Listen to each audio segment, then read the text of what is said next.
Friends, welcome to JVC kitchen and vlogs. అందరూ బాగున్నారండి? మేము కూడా బాగున్నాము. ఈరోజు మన స్పెషల్ వచ్చేసి బ్రకోలీ పులావ్ అండి.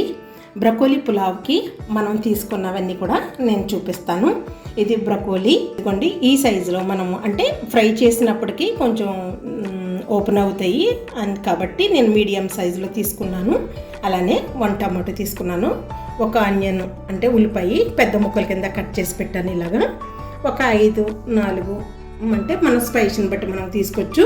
పచ్చిమిరపకాయలు, కొంచెం కరివేపాకు, ఒక పొటాటో కూడా నేను తీసుకున్నాను. బంగాళదుంప పెద్ద సైజులో ఉన్నది, ఇలా మీడియం సైజులో క్యూబ్స్ కింద కట్ చేసి పెట్టాను. ఇప్పుడు మసాలాలు అండి ఇవి: 2 దాల్చిన చెక్కలు, 2 అనాస పువ్వులు చిన్న చిన్నవి, 4 యాలకులు, 3 లవంగలు. ఓకేనండి, ఇది పులావ్ ఆకులు. ఇంతేనండి. మనము ఈ పులావ్ని ఎలా చేయాలో చూద్దాం. ఇప్పుడు మనం చేయబోతున్న బ్రకోలీ పులావ్కి ముందుగా స్టవ్ వెలిగించుకుని బన్నీ పెట్టుకుందామండి. బన్నీ వేడైన తర్వాత తగినంత ఆయిల్ మనం వేసుకుందాము. బన్నీ వేడైందండి. మనమైతే ఇప్పుడు ఆయిల్ యాడ్ చేసుకుంటున్నాము. ఒక 4 టేబుల్ స్పూన్ల వరకు కూడా యాడ్ చేసుకుందాము, ఎందుకంటే బ్రకోలీ ఫ్రై అవ్వాలి కదా. నూనె వేడైంది కదండి. ఇప్పుడు మనము పులావ్కి పెట్టుకున్న మసాలాలు, లవంగలు, యాలకులు, అలాగే అనాస పువ్వు, దాల్చిన చెక్క మనం యాడ్ చేసేసుకుందాము. అలాగే పులావ్ ఆకు కూడా పెట్టుకున్నాం కదా, ఇది కూడా వేసేసుకుందాము. ఇప్పుడు ఒక్కసారి ఇలా ఆయిల్లో కదిపితే కనుక కొంచెం వేడవుతాయండి. మసాలా సరుకులు వేడయినాయి కదా, ఇప్పుడు ఆనియన్ యాడ్ చేసుకుందాము. కరివేపాకు కూడా కొంచెం పెట్టుకున్నాం కదా, ఇది కూడా వేసేసుకుందాము. ఇవన్నీ కూడా కొంచెం ఆయిల్లో ఇలా కొంచెం వేయించుకున్నట్లయితే కనుక స్లోగా చేసుకోవాలి. స్లో ఫ్లేమ్లో పెట్టి దాన్ని వేసుకున్నాం కదండి. ఇప్పుడు మనం పొటాటో ముక్కలు కూడా, బంగాళదుంప ముక్కలు ఇలా కట్ చేసుకుని ఇందులో వేసేసుకుని మొత్తం మసాలా నీటితోటి కూడా వేయించుకున్నట్లయితే కనుక పొటాటో చక్కగా ఫ్రై అయ్యి బాగుంటుంది. పొటాటో ముక్కలు ఒక 2 నిమిషాల పాటు వేయించానండి. ఇప్పుడైతే మనం టమాటో ముక్కలను కూడా యాడ్ చేసేసుకుందాము. టమాటో ముక్కలు కూడా కొంచెం సాఫ్ట్ అయ్యే వరకు కూడా ఇవంతా కూడా ఇలా మగ్గించుకోవాలి. ఒక 2 నిమిషాలు మూత పెడదామండి, టమాటో ముక్కలు సాఫ్ట్ అవుతాయి. టమాటో ముక్కలు వేసిన తర్వాత ఇదిగోనండి, ఇలా టమాటో ముక్కలు కొంచెం సాఫ్ట్ అయినాయి. ఇదిగోనండి, టమాటా ముక్కలు కూడా మగ్గి చక్కగా సాఫ్ట్ అయినాయి.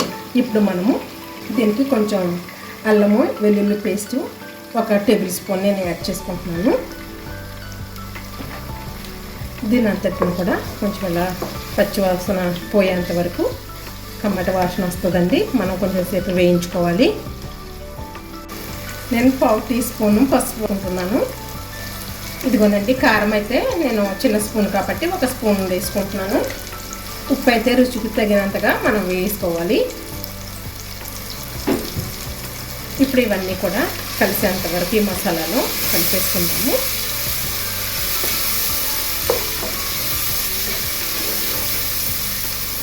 ఇప్పుడు మనం పచ్చిమిరపకాయలు పెట్టుకున్నాం కదండి, కొంచెం అంటే ఇంకా దీంట్లో ఇంకా వేరే మసాలాలు ఏమి ఉండవు, అందుకనే నేను కొంచెం గ్రీన్ చిల్లీ తీసుకున్నాను. ఎక్కువ 5-6 ఉన్నాయి. వీటిని కూడా ఒక్కసారి ఇలా నూనెలో మగ్గితే కనుక బాగుంటుంది. ఇప్పుడు ఇవన్నీ కూడా ఇలా నూనెలో మగ్గించాం కదండి. ఇప్పుడు మనము బ్రకోలీ నేను ఇలా చిన్న మీడియం సైజులో ముక్కలు కట్ చేసి పెట్టాను. శుభ్రంగా వెజిటేబుల్ కాబట్టి 2-3 సార్లు కడిగేసుకుంటే సరిపోతుంది. ఇప్పుడు ఇది మనం ఇందులో యాడ్ చేసేసుకుందాము. ఇప్పుడు ఇదంతా మసాలాలో కలిపేసి ఈ మసాలా అంతట్లో కూడా కలిసేంత వరకు ఇలాగా బ్రకోలీని కలిపేసుకుందామండి. కలిపేసుకుని ఇలాగా ఒక 2 నిమిషాల పాటు మూత పెట్టి మనం మగ్గించినట్లయితే కనుక మొత్తం మసాలా అంతా, మరి అలాగే బ్రకోలీ ముక్కలు ఇవన్నీ కూడా చక్కగా మగ్గి ఒకే విధంగా మనకి ఫ్రై అవుతూ ఉంటాయి. ఒక 2 నిమిషాల పాటు మూత పెట్టి మనం ఓపెన్ చేసి చూద్దామండి.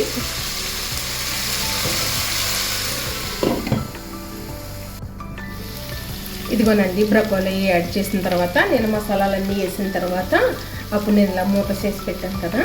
ఇప్పుడైతే చూడండి, టమాటా ముక్కలు, పొటాటో ముక్కలు, అలానే బ్రకోలీ కూడా చక్కగా మరి వేగి సాఫ్ట్గా అయినాయి.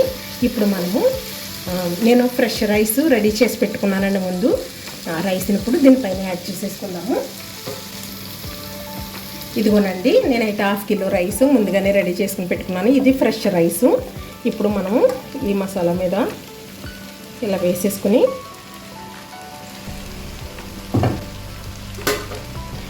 ఇది ఫ్రెష్ రైసే కానీ కొంచెం ఆవిరిపోయింది కనుక ఇది చల్లారింది. అందుకని నేను ఇలా మసాలాల మీద వేసి ఒక 2 నిమిషాల పాటు కవర్ చేస్తున్నాను. 2 నిమిషాల పాటు ఉంచానండి.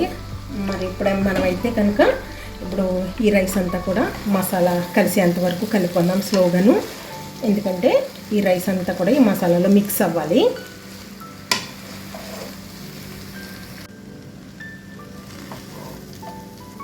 ఇదిగోనండి, మసాలా అంతా కూడా ఈ రైస్లో ఇలాగా కలిసేంత వరకు చక్కగా స్లోగా కలిపేసుకుని ఇప్పుడు దీని మీద ఇదిగోండి మసాలా కలిపేసాను కదా, ఒక చిన్న నిమ్మకాయ ముక్క ఇలా రసం పిండినట్లయితే కనుక, అంటే ఇప్పుడు ఒక్కొక్క నిమ్మకాయలో రసం ఎక్కువ ఉంటుంది, రసం తక్కువ కూడా ఉండొచ్చు. అలా ఇవే ఫ్లేవర్ ఉంటే బాగుంటుందని నేను తీసుకున్నాను. నిమ్మకాయ రసం పిండిన తర్వాత ఇలా ఒకసారి స్లోగా కలిపేసుకుంటండి. ఈ రసం కూడా రైస్కి చక్కగా పడుతుంది. ఎక్కువేమి కాదు, కొంచెం సరిపోతుంది. పులావ్ కాబట్టి ఫ్లేవర్ బాగుంటుంది, అందుకని నేను యాడ్ చేశాను. ఇప్పుడు ఇలా కలిపేసుకున్నాం కనుక మీ దగ్గర నెయ్యి ఉంటే కనుక నెయ్యి ఇలా జస్ట్ పైన నేనైతే 1 టేబుల్ స్పూన్ నెయ్యి వేసుకుంటున్నానండి. మీరు కూడా యాడ్ చేసుకోవచ్చు, టేస్ట్గా ఉంటుంది, ఆరోగ్యానికి కూడా చాలా మంచిది. ఇప్పుడు స్లో ఫ్లేమ్ మీద ఒక 5 నిమిషాల పాటు దమ్ము పెట్టుకుందాము. బ్రొకోలీ పులావు దమ్ము పెట్టాను కదండి, ఒక 5 నిమిషాలు ఉంచాను. ఎలా ఉందో ఒకసారి చూద్దాం. చూసారు కదా,